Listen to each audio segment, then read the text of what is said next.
It is 11:40 p.m. on April 14, 1912. Far from the glittering crystal chandeliers above, a deafening screech of tearing metal echoes through the steel walls. The floor shudders. The impact is not head-on, but a long, grinding side scrape beneath the waterline. You are on G-deck, the deepest passenger level, buried below the waterline. In less than 10 minutes, water at just above 28 degrees Fahrenheit begins flooding the corridors from beneath the doors. While the wealthier passengers on the upper decks play with chunks of ice, hundreds of people deep in the ship's hull are already fighting for survival inside a flooding maze. For them, the sinking was not a gradual event. It was an immediate, freezing, and claustrophobic trap. When we think about that fateful night of April 15, 1912, our collective memory takes us almost automatically to the illuminated upper decks. We picture uniformed officers, their faces carved by exhaustion and tension, loading passengers into lifeboats beneath a star-filled sky. Through historical accounts, we hear the slow chords of the ship's orchestra, desperately trying to hold on to some thread of sanity on the open deck, while the bitter cold of the North Atlantic cut through every exposed body.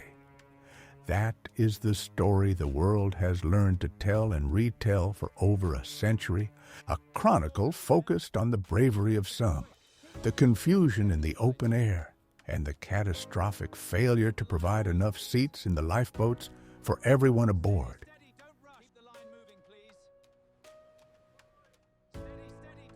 Yet the records of that era and structural analysis of the ship reveal a far darker side of that collapse. The true mathematics of survival that night were not dictated solely by the shortage of wooden lifeboat seats. They were drawn with cold precision and invisibility by the vertical geography of the ship itself. Your chance of drawing your next breath depended essentially on the exact depth where your boarding ticket determined you would sleep. What we're going to do now is a forensic and detailed reconstruction of the most terrifying journey of that night, a methodical descent into the forgotten levels to understand how the end presented itself to those at the bottom of the hull. Our investigation will not focus on the surface. It will focus on the depths. Deep inside the steel of that ocean liner, the reality of the disaster took on a completely different shape. Down there, below the waterline, there was no comforting sound of musicians, no open space to run. There was only the gut-wrenching sound of metal giving way, the physical force of the ocean violently flooding compartments, and the visceral terror of trapped passengers. Before we walk these dead-end corridors, if you value the rescue of documented truth and the weight of real history, consider subscribing to this channel. Your presence here helps keep alive the memory of events that time so often tries to simplify. Back to our investigation. This is the technical and human analysis of a submerged labyrinth, a practical study of a relentless physical barrier built into heavy steel gates and narrow stairwells. We will retrace, step by step, the exact route of those who had to fight against the brutal force of water in absolute darkness. Entire families who waged a silent and exhausting battle against time, desperately searching for a way up to the upper decks and never making it to open sky. The tragedy for the third-class passengers housed on G-deck did not begin with a long and melancholy wait. It began the very second the hull scraped the iceberg, and to understand the full weight of that invisible fight, we must first decode the complex anatomy of this steel abyss. If you were floating at a safe distance in those dark, frigid waters, looking at the silhouette of the ocean liner, you would see a colossus of steel cutting silently through the night. The ship stood imposingly, with its four massive funnels rising against the starry black sky, projecting an image of absolute power and unshakable safety, a genuine floating fortress, sailing serenely through the North Atlantic. But that exterior beauty, custom designed to dazzle the press and the elite, concealed a cold and calculated internal division. Naval engineering of that era operated under a strict logic of vertical segregation. To understand the visceral despair of those trapped in the belly of that ship, we must first map the minute anatomy of this abyss. The structure was not connected by wide-open stairways. There were rigid steel boundaries, massive watertight doors, and unbreakable regulations. Descending to G-deck was diving straight into the belly of the machine. It meant entering an underworld where natural light never touched the walls, and an ocean breeze was a distant luxury. Far below the carpeted dining salons and gleaming chandeliers, the air itself took on a different texture. Down there, you breathed fine coal dust, the smell of hot grease, and the stale air of hundreds of people sharing an oppressively confined space. The walls were not finely decorated, but painted with a strictly utilitarian white enamel, covering the cold metal and thousands of exposed rivets holding the structure together.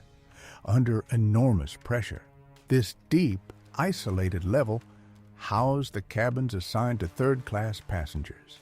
They were composed of tight iron bunks, crammed into small rooms where entire families of immigrants were packed together. Irish, Swedish, Lebanese, and so many other nationalities, united by the promise of a new beginning, but isolated by language barriers. Their entire lives were stuffed into small leather bags beneath the beds. The temperature there was not regulated by the luxurious systems of the first-class suites. The cold of the sea radiated through the steel plates, a constant physical reminder that they were sailing through waters dangerously close to freezing. The linoleum floor over the metal plates vibrated without pause, transmitting the brutal energy of the furnaces directly through bare feet and iron bed frames. The mechanical symphony of steel grinding on steel, the screech of high-pressure steam, and the dull thud of pistons formed the continuous soundtrack for those hundreds of workers. Anyone who tried to sleep on G-deck never forgot they were inside a colossal engine running at full throttle. Silence did not exist. There was only the rhythmic cadence of human-driven propulsion crossing the ocean. Curiously, the architecture forced this purely functional space to share the same level with some vital and exclusive areas. On that exact deck, there was the ship's mail sorting room, a frenzied, dusty space where dedicated postal workers exhaustively sorted tens of thousands of mail bags full of letters. It was intense physical labor, positioned just above the dark cargo holds, and in a contrast bordering on the absurd, given the Spartan simplicity around it, G-deck also housed a lavish squash court, a salon with impressively high ceilings, isolated in a bubble of exclusivity embedded right in the middle of heavy machinery. The highest wealth and the harshest fight for survival shared the same coordinate, separated only by thin steel walls. To grasp the architectural trap these people were placed in, we need to look at the escape routes that were designed for them. For an occupant of G-deck to reach open air in the wooden lifeboats, they would need to conquer a staggering vertical marathon. They would have to climb steep flights of stairs through the decks above, crossing 6 full levels of steel to finally reach the boat deck. We are talking about climbing the equivalent of a 6-story building while navigating through a deliberately confusing maze. Identical corridors, sharp turns, and physical blockages hindered any rapid advance. A route that, even in daylight, with the lights fully on and the ship level, was already highly disorienting for anyone who didn't know the floor plan. But the most punishing detail of this merciless architecture was exactly the physical barrier that anchored these cabins. G-Deck was not simply situated too low. It was surgically and inflexibly embedded in the highest risk structural area of the entire vessel. These people slept literally attached to the giant boiler rooms and positioned directly beside the forward cargo holds. They were parked at the final boundary between fragile human warmth and the black emptiness of the sea. Only steel hull plates separated sleeping children from the crushing force of salt water. They were, in the purest structural definition, the entire ocean liner's human shield. That lethal proximity meant that any damage to the lower sections would not be a remote mechanical problem. It would be a violent, rapid, and direct invasion of their own rooms. And it was precisely that geography of extreme vulnerability that turned the cold April midnight into an irrefutable verdict. When the mountain of ice dragged its prolonged and continuous scrape against the starboard side, the force of the friction did not strike the grand ballrooms. It sought directly the seams and rivets in the submerged darkness, forcing the steel to give way exactly where G-Deck operated and slept. The shield had been breached at its most vulnerable point. Before we advance through the flooded corridors and feel the full weight of the first 15 minutes after impact, drop a comment below and tell us where you're watching from. We want to get to know each of you who make up this community and value real history. So we make a point of reading and responding to every comment. It is your attentive presence that allows us to keep rescuing these memories with the depth they demand. Left your comment? Then keep walking with us through this steel labyrinth, because the ocean's pressure has just found its first crack. At exactly 11:40 p.m., fate collected its toll. For those standing on the boat deck, under the freezing air and the starry sky, the encounter with the massive iceberg seemed almost harmless. Later accounts confirmed that a large part of the first-class passengers felt only a slight tremor, a brief and contained shudder, very similar to the jolt of a train passing over a switch. Some saw chunks of ice fall onto the polished wood of the promenade deck, and, in a tone of total disconnection from the gravity of the situation, kicked the white chunks around as if they were playing on a European winter afternoon. Officers at the upper command posts exchanged tense glances, immersed in the deep darkness of the North Atlantic night, where the lookouts worked with the naked eye, without binoculars. Up there, the impact was a mere jolt. But for those housed on G-Deck, buried deep in the ship's belly, that exact second was experienced as the epicenter of a violent earthquake. At that extreme depth, the collision was not a head-on bow strike, but a long, heavy, and unrelenting submerged side scrape. The hull slid along the flank of the massive solid block, pressing the steel plates with a force beyond human comprehension. The pressure was so disproportionate that it did not cut a cleanly shaped hole, but forced the metal seams to give way. Thousands of rivets holding the structural plates together began to pop under the crushing external force, flying like shrapnel through the corridors. The metal bent inward, and the plating split into narrow seams along the starboard side, allowing the fury of the ocean to find its immediate path inside the ship. What followed was not a gentle entry of water. It was a physical, brutal, and overwhelming invasion. The hydrostatic pressure pushed tons of salt water through the cracks with the uncontrollable power of industrial jets. For the families resting in those cramped cabins, the awakening was absolute. The floor stopped vibrating with the constant, familiar rhythm of the triple expansion engines and began to tremble under the continuous blows of water against the interior walls. The sound, once dominated by the coal furnaces, was instantly replaced by the gut-deep roar of confined compartments being swallowed. It was a dense, heavy, and terrifying noise, carrying with it the strong, damp, salty smell of the deep. Within a matter of minutes, an incredibly frigid current, registering just below 29 degrees Fahrenheit, began sliding under the heavy wooden doors and soaking the linoleum corridors. The cold was not merely uncomfortable. It was an acute, cutting physical pain that immediately seized the breath.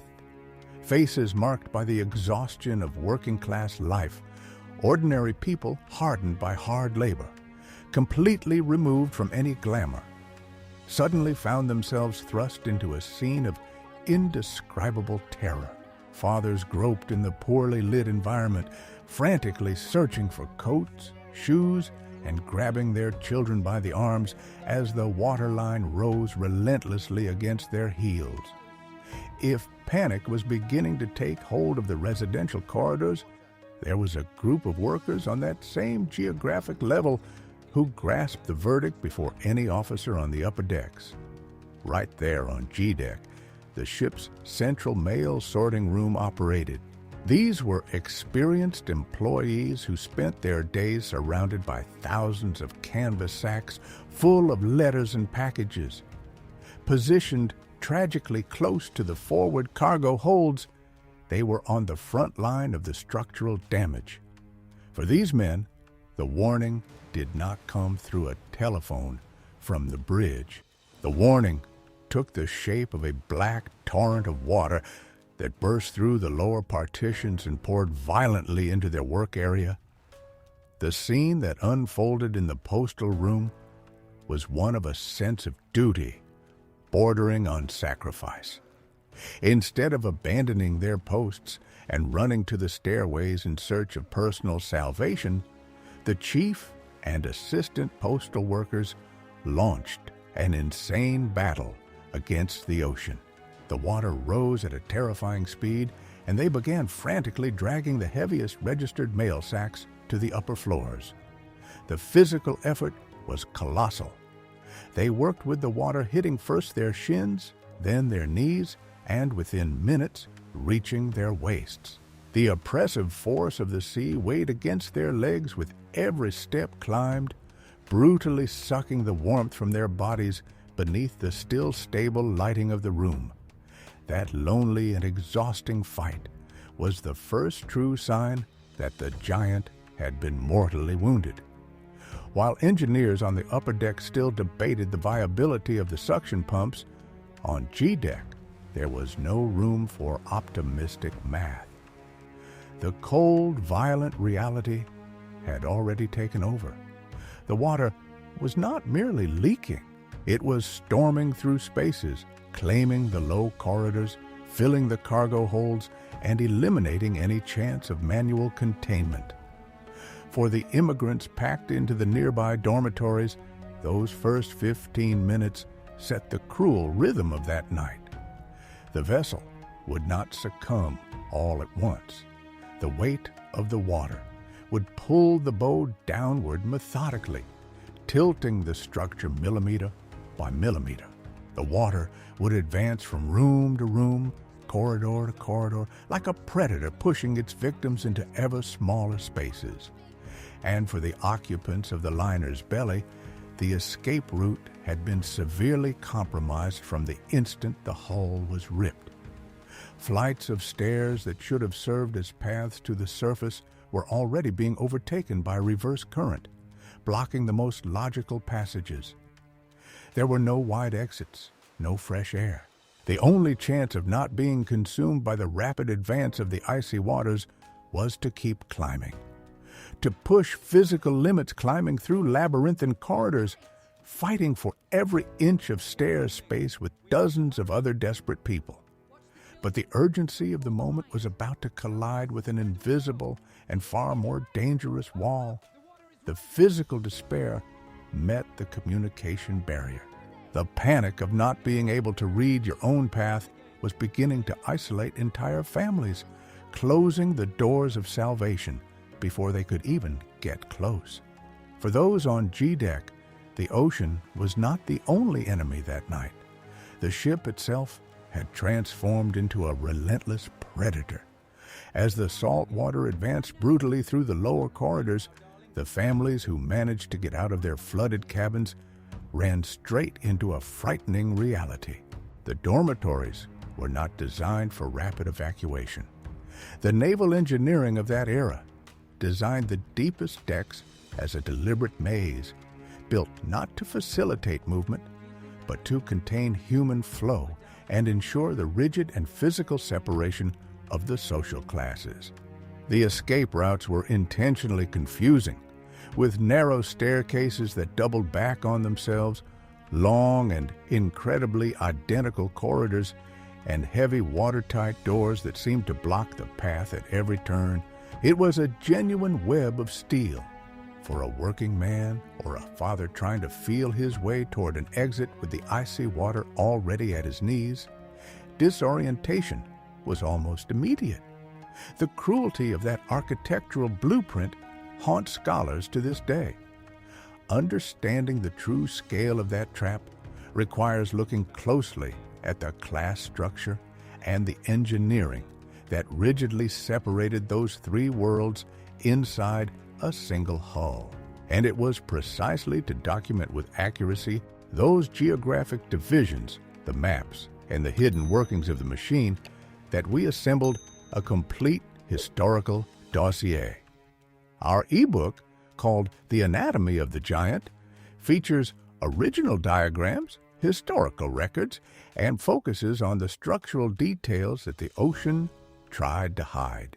If you want to fully visualize the complexity of this vessel and have this exclusive archive, the link to get your ebook is in the pinned comment just below the video.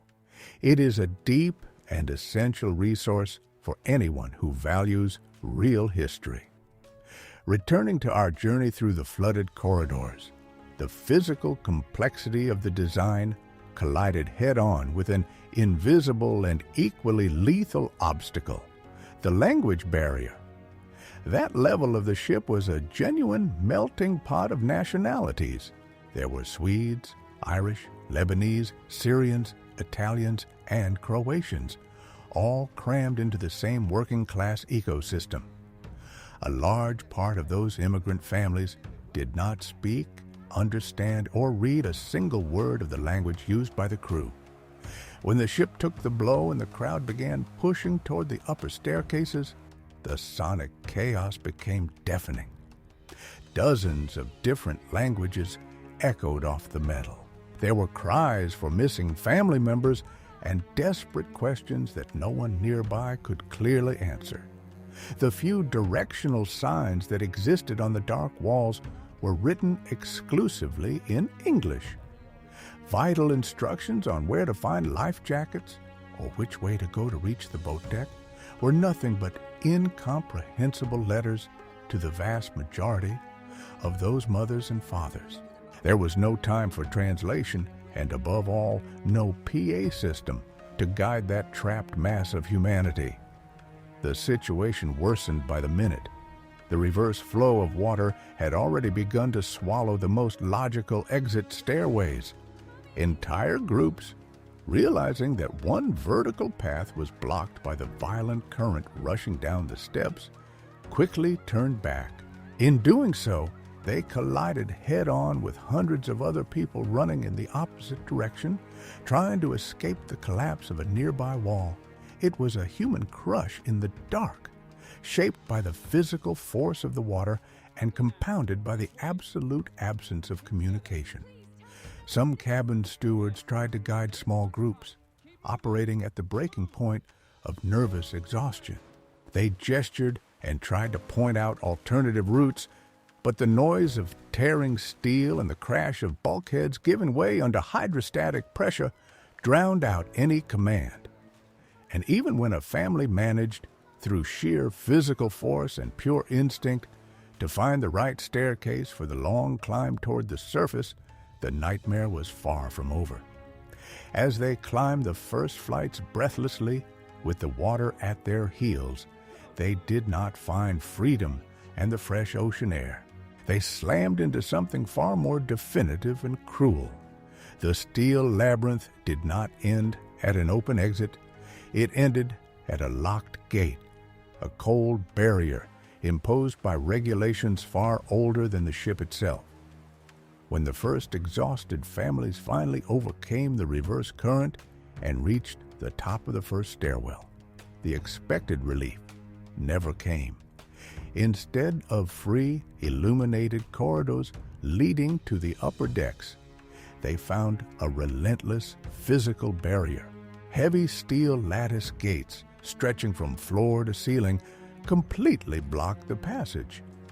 And the worst detail of all, they were secured with thick padlocks. Human instinct, in moments of disaster, always searches for an immediate villain. Popular memory often assumes the crew locked these people in the bottom of the hull out of pure panic-driven cruelty.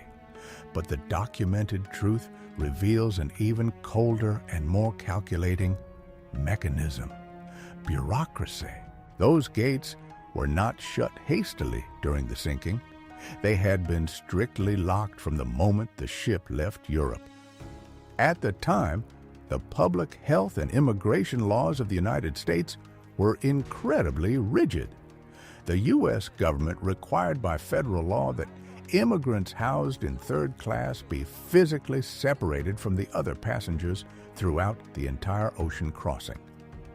The objective was singular: to prevent the risk of spreading contagious diseases among the elite passengers. So the shipping company could dock at the destination port and pass the strict sanitary inspection without receiving hefty fines. The naval company turned the lower decks into a confinement fortress. When the ship's hull was irreversibly breached and the Atlantic began consuming the lowest levels, the command structure entered a slow collapse. The ship had no PA system or internal radio communications. The militarized hierarchy of the era dictated that a cabin steward could never alter a safety rule or unlock a gate without a direct verbal order from a senior officer. And in the chaos spread across that dark night, with messages delivered by messengers running exhausted across miles of ship, that order took an eternity to reach the lower floors. There is a level of tension the human body can barely endure. Try to picture the scene. On one side of the iron gate, pale-faced stewards, obedient to the regulations and fearful for their jobs, holding the ring of keys while waiting for an authorization that seemed like it would never come. On the other side, dozens of fathers and mothers with crying children in their arms, crushed against the metal riveted to the wall, and climbing relentlessly up the steps right behind them, a continuous torrent of water at just above 28 degrees Fahrenheit. The cold ocean water followed no regulations. It advanced by filling voids, swallowing the corridors of G-deck, and forcing the crowd to batter itself against the locked steel.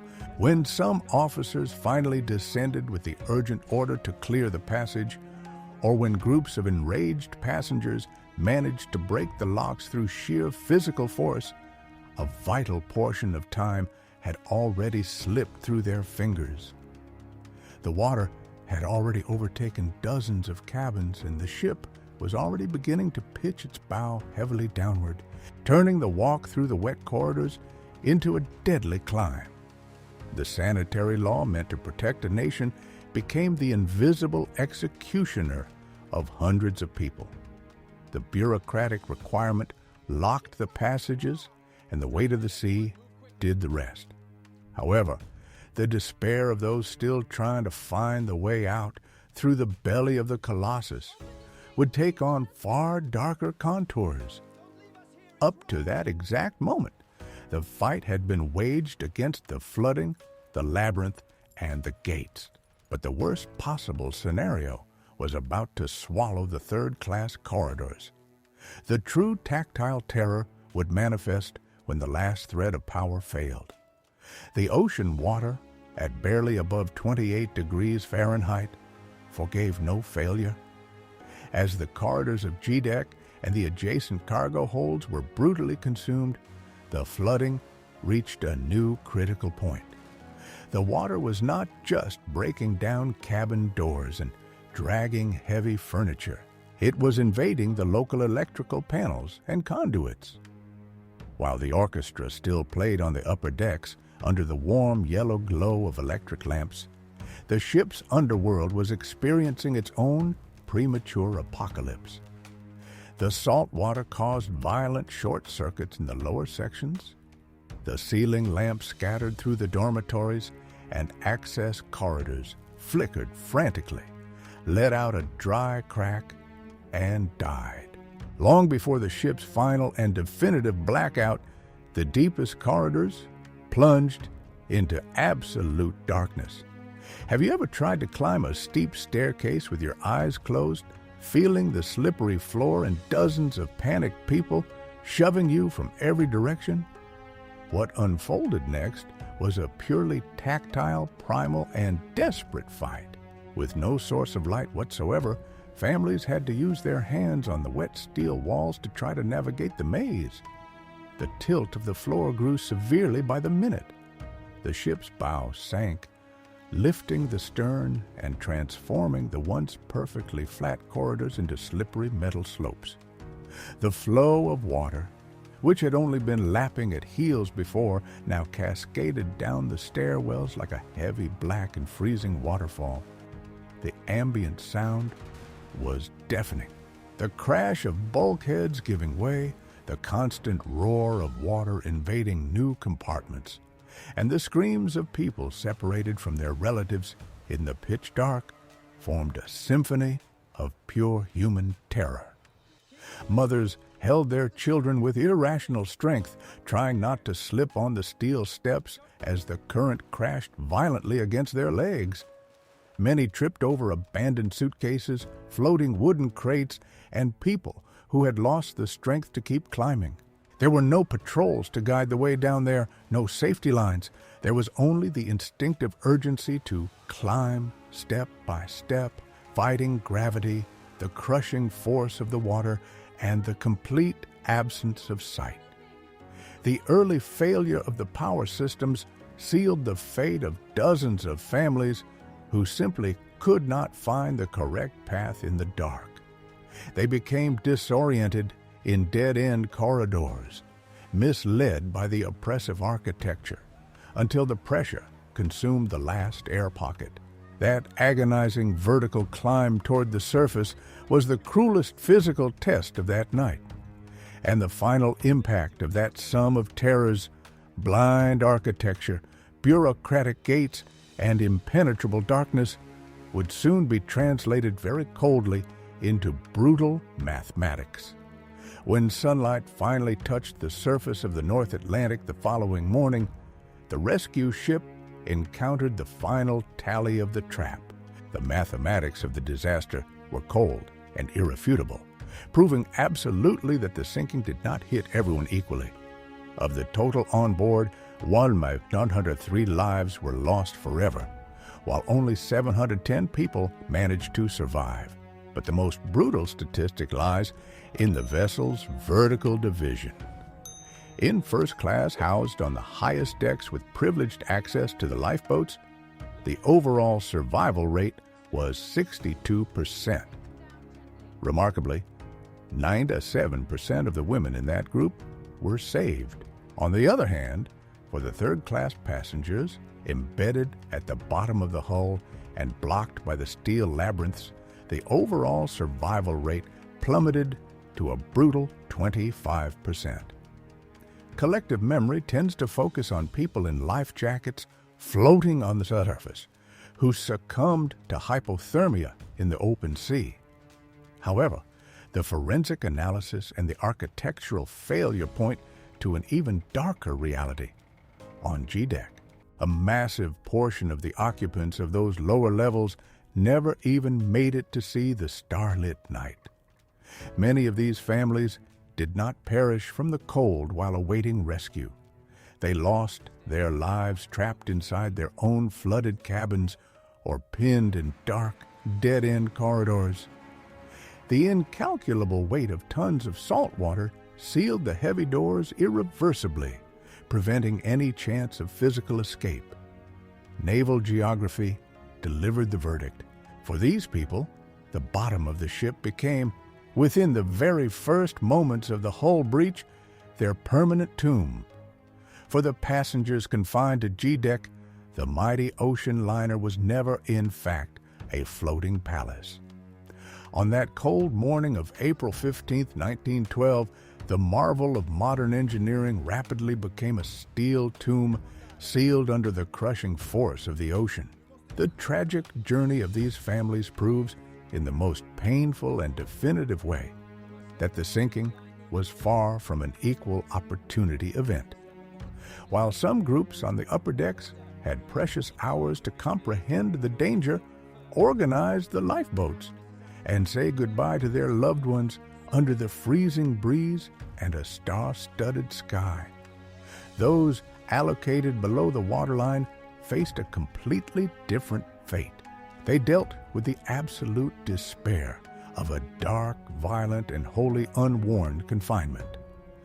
These men, women, and children were not only victims of a drifting mountain of ice in the North Atlantic, they were, above all, victims of the relentless architecture of an era, a world structured to place them at the bottom, both literally and figuratively, building barriers that physically isolated them from any real chance of salvation. The deep sea may have swallowed the steel giant and silenced those corridors, but the memory of those who waged their last invisible battle in the darkness can never sink.